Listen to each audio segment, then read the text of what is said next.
எனக்கு என்ன அப்படின்னா, பொதுவாக ஒரு வீட்டில் வந்து 2 பெண்கள் இருப்பாங்க. அப்போ ஒண்ணு அக்கா, தங்கச்சியா இருக்கலாம். அல்லது வந்து மூத்த மருமகள், இளைய மருமகளா இருக்கலாம். அக்கா, தங்கச்சியா இருக்கிற வரைக்கும் 2 பேத்துக்குமே ஒரே அப்பாவா தான் இருப்பாங்க. அதனால அங்கே பெருசா எந்த மாற்றமும் இருக்காது. அதுவே அவங்க 2 பேருமே வேற வீட்டுக்கு போனா, மூத்த மருமகள், இளைய மருமகள்னு சொல்லி 2 பேத்துக்குள்ள கொஞ்சம் வித்தியாசம் இருக்கும். ஒருத்தவங்க வந்து நல்லா வசதியா இருப்பாங்க. இன்னொருத்தவங்க வந்து கொஞ்சம் வசதி கம்மியா இருப்பாங்க.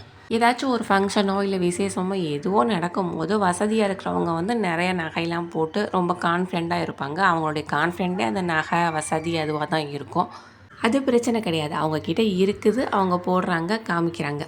வசதி இல்லாதவங்க என்ன பண்ணுவாங்கன்னா, நம்மக்கிட்ட எதுவும் இல்லை, ரொம்ப ஏழை அப்படிங்கிற மாதிரியே அவங்களுடைய ட்ரெஸ்ஸு, அவங்களோட கான்ஃபிடென்ஸ்லாம் இருக்கும். அங்கே ஏழை எங்ககிட்ட எதுவும் இல்லை அப்படிங்கிறத அவங்க தங்களை தாங்களே வெளிக்காட்ட ஆரம்பிச்சிட்டாங்க அப்படின்னா அவ்வளோதான். அங்கேயே எல்லாமே முடிஞ்சு போச்சு. அவங்களுடைய கான்ஃபிடென்ஸ் எல்லாமே குறைஞ்சி போயிடும். சுயமரியாதையே சுத்தமாக இல்லாமல் போயிடும்.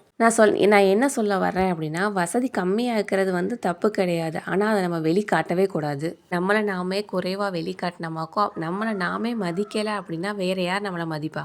அதுக்காக மற்றவங்க கிட்ட கடனை வாங்கி போட்டி போட்டு இவங்க கூட போட்டி போட்டு பொறாமப்பட்டு தேவையில்லாதெல்லாம் வாங்கி கழுத்து காதுலெல்லாம் அடக்கணும், நீட்டான பெரிய காஸ்ட்லியான சாரீ உடுத்தணும் அப்படின்னு எந்த அவசியமும் இல்லை. காஸ்ட்லியான ட்ரெஸ்ஸு போட்டால் தான் அழகு அப்படிங்கிறதுலாம் எதுவுமே கிடையாது. நம்மக்கிட்ட என்ன ட்ரெஸ் இருக்குதோ அதை வந்து க்ளீனாகவும் நேர்த்தியாகவும் கட்டினாலே போதும். அது வந்து ரொம்ப அழகாக தனியாக தெரியும். இந்த ஆக்ட்ரஸ் யூடியூப்பில் வரவங்களெல்லாம் பார்க்கும்போது காஸ்ட்லியாக இருக்கும், நீட்டாக இருப்பாங்க, காஸ்ட்லியான ட்ரெஸ்ஸு மாதிரி தெரியும். ஆனால் அது வந்து அவ்வளோ காஸ்ட்லி இருக்காது. அதே ட்ரெஸ் வந்து ஆன்லைனில் ரொம்ப சீப்பாக கூட நமக்கு கிடைக்கும். ஆனால் அவங்க கட்டிக்கிற விதம், அவங்களுடைய பாடி லாங்குவேஜ் அதை பொறுத்து தான் அவங்களுடைய இதே மாறும். அந்த மாதிரி உங்களை நீங்களே மெருகேற்றிக்க என்னென்னலாம் பண்ணலாம் அப்படின்னு சொல்லிட்டு அதை பண்ணுறதுக்கான வழியை பாருங்கள். வீடு பெருசாக இருக்கணும் அப்படின்னு எந்த அவசியமும் கிடையாது. இருக்கிற வீட்டில் எடுக்க வேண்டிய பொருளை எடுத்த இடத்துல வச்சு அதை க்ளீனாகவும் நீட்டாகவும் ஒழுங்காகவும் வச்சுருந்தாலே போதும்.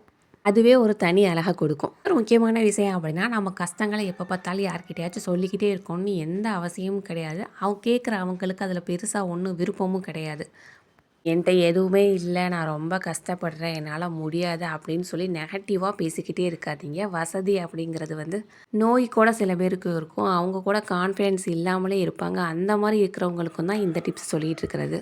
இப்படி நெகட்டிவாக ஏதாச்சும் பேசிக்கிட்டு இருந்தாலே முதல்ல நம்ம மனசுக்குள்ளே ஒரு தாழ்வு மனப்பான்மை வந்துடும். அதை வெளியே அனுப்பவே முடியாது. அப்புறம் நம்மளுக்கு வசதி கம்மியாக இருக்கலாம், இல்லை கட்டி நம்ம உடம்பு ஏதாச்சும் சரியில்லாமல் இருக்கலாம். இது எல்லாத்தையுமே அடுத்தவங்கள்ட்ட காட்டணும்னு எந்த அவசியமுமே கிடையவே கிடையாது. நம்ம நேர்த்தியாகவும் அழகாகவும் இருக்கிறத பார்க்கும்போது அவங்களுக்கு நமக்கு இப்படி ஒரு பிரச்சனை இருக்குதா அப்படிங்கிற அளவுக்கு யோசிக்கிற அளவுக்கு நம்ம நடந்துக்கிறணும். நம்மளுடைய பேச்சு, பழக்கம், சிரித்த முகம், மற்றவங்கள்ட்ட நம்ம பேசக்கூடிய விதம், இதுதான் நம்மளை மற்றவங்கள்ட்ட இருந்து தனியாக வேறுபடுத்தி காட்டும்.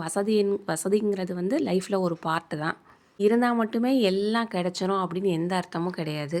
சில பேர் நல்லா வசதியாகவும் இருப்பாங்க. ஆனால் அவங்களுக்கு அதை வந்து எந்த விதத்துலையுமே பயன்படுத்த தெரியாது. ஒரு ட்ரெஸ்ஸை வந்து நேர்த்தியாகவும் கட்ட தெரியாது.